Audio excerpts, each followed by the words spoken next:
right now on 5 on your side at 10. One storm moves away, and now we wait for another strong system to arrive by Friday. The dramatic changes it brings to the bi-state region this weekend. Tonight, a St. Peter's teen accused of shooting a man 15 times. The disturbing allegations of what he did with the body. Plus, a fiery end to a crime spree spanning 2 counties. He apparently ran over a gas tank, and we're going to need fire around. The move by police just moments before a carjacking suspect crashed into a gas pump.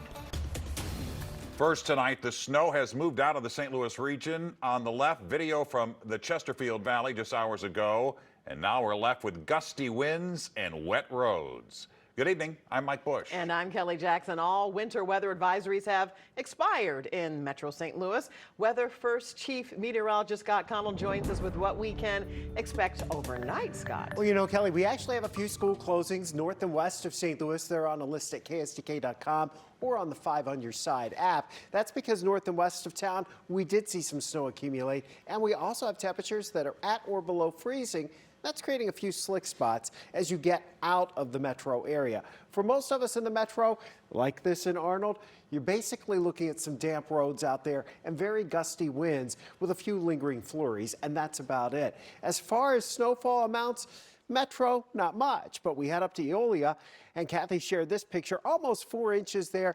As you work farther north into Pike County, you get upwards of 6 to 7 inches as you work your way closer towards Hannibal.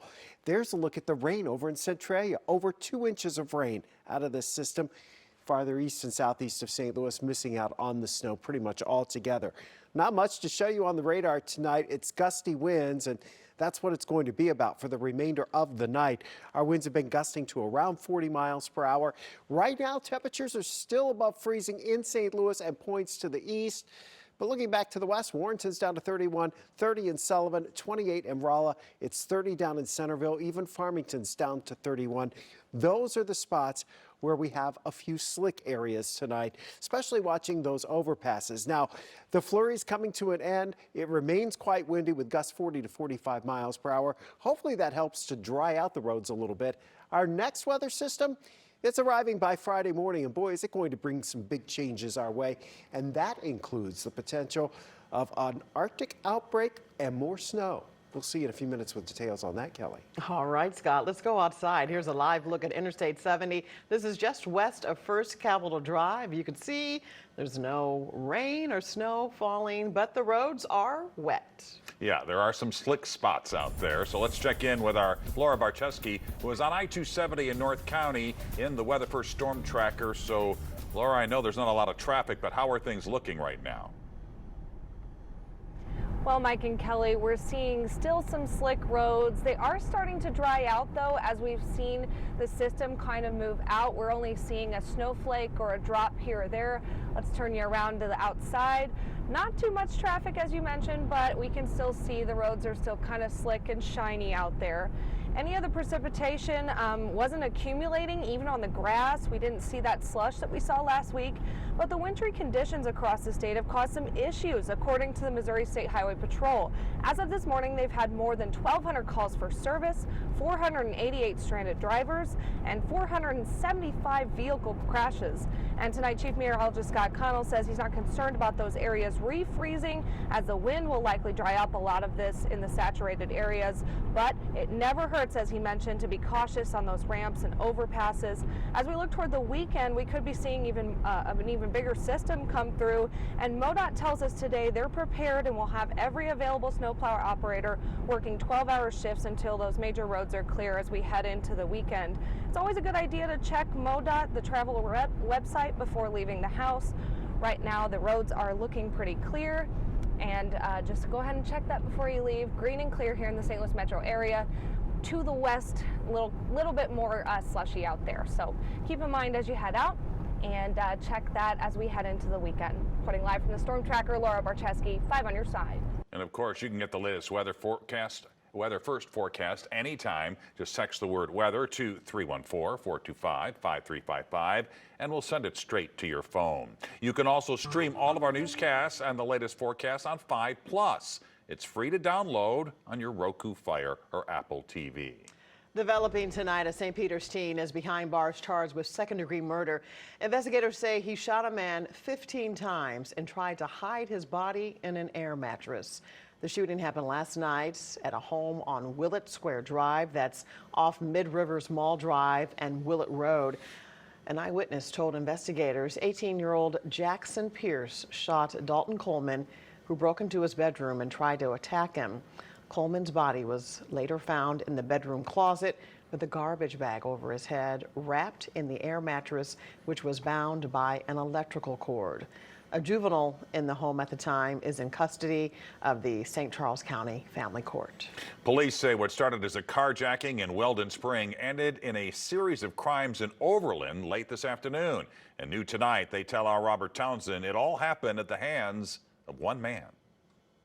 Police tell us just after 3 o'clock Tuesday afternoon, a desperate thief gave a couple quite the scare here at this gas station in Weldon Springs. The couple told police they pulled into this QT near Highway 94 and O'Fallon Road to get gas. Investigators say when the male driver went inside the business, the stranger hopped in the couple's car, told the man's wife to get out, and then the bold criminal stole their car. It was kind of just St. Charles County reference vehicle that we were behind it. St. Charles County Police spotted the stolen vehicle but made no attempt to stop it.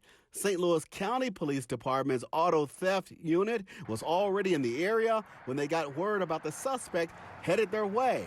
The auto theft team tried to stop the man, but they say he remained on the run as he approached this gas station in Overland. On page just west of Woodson. Police say when he tried to get away in the stolen car, the suspect hit bystanders' cars. And there's going to be 2 vehicles involved. And that's not all. He apparently ran over a gas tank, and we're going to need fire around. They say the man crashed into a gas station pump and ignited a fire. Firefighters put out the flames. Thankfully, nobody was hurt. When it was all over, police arrested the suspected carjacker. He's now in jail. Robert Townsend, 5 on your side. There's a large hole stopping traffic on Choteau near Topgolf in Midtown, all because of a decades-old sewer main collapse. The Metropolitan Sewer District tells us that the road started to cave in. Workers began to evacuate the site and uncovered a collapsed 30-inch brick sewer main. Definitely an older main. Again, not uncommon in St. Louis. We have sewers in the city that date back to the Lincoln administration that are still in use today. Work could take a while since crews are working around a large water main in the area. They're hoping to have repairs wrapped up and the road reopened by the end of the week. Tonight, St. Louis's top cop is being commended for a reduction in violent crime across the city. On the one-year anniversary of his arrival, Mayor Tashara Jones joined other city leaders in celebrating Chief Robert Tracy's service and outlook for the future. Brent Solomon is here to explain why some say the chief still has his work cut out for him. Brent? Well, Mike, let's face it, St. Louis is in need of more cops, hundreds to be exact. The chief says he's actively recruiting to fill the 300 officer shortage. In the meantime, city leaders are praising what they call a big crime turnaround. I'm so grateful to Chief Tracy and the officers of the St. Louis Metropolitan Police Department for their strategic deployment to address violent crime. Touting a 10-year low for St. Louis homicides, Mayor Tashara Jones praised SLMPD officers and Police Chief Robert Tracy during a public safety address Tuesday. The day marked 1 year since Tracy began his post. There's so much to do. One life is one too many that's lost in our community. But we have made progress this year. City leaders say St. Louis murders are down 21%, shootings down 24%, and youth gun violence down 47% since 2020. Police can't do it alone. That's where the Office of Violence Prevention comes in. OVP issued over 30 contracts to community organizations to support crisis intervention, trauma-informed care, safety planning, efforts to reduce domestic violence, employment assistance, life skills, and more. As that work continues and expands, the city's top cop now apologizing after that police SUV crashed into this South City bar. Officers eventually arresting the owner for shoving the officer. I feel bad, and I'm sorry that their establishment got hit and they got the damage that happened to that place. Nobody wants to see that. There is remorse about that because our actions affect people, and look at the way it affected people. And then afterwards, you know, there's high tensions, and then there's an assault for arrest that was being made. The chief says at least one of his officers who responded that day may be at fault. That investigation continues.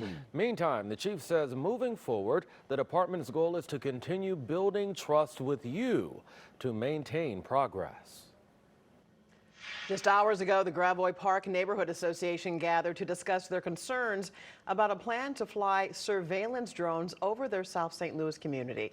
Today, the city sent a cease and desist letter to an out-of-state company saying it needs the proper permits.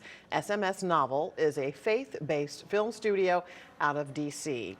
The CEO tells 5 on Your Side they picked St. Louis, L.A., Memphis, and other locations for a 2-week beta test.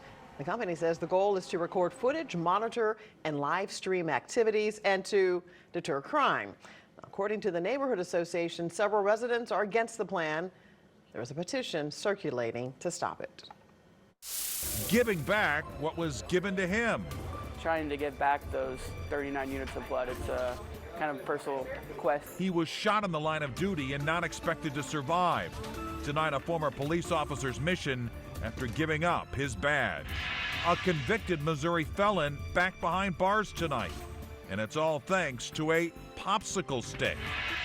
The coldest air so far this winter, and maybe for the rest of the season, spills into our region over the weekend when that Arctic intrusion blankets part of the bi-state in snow.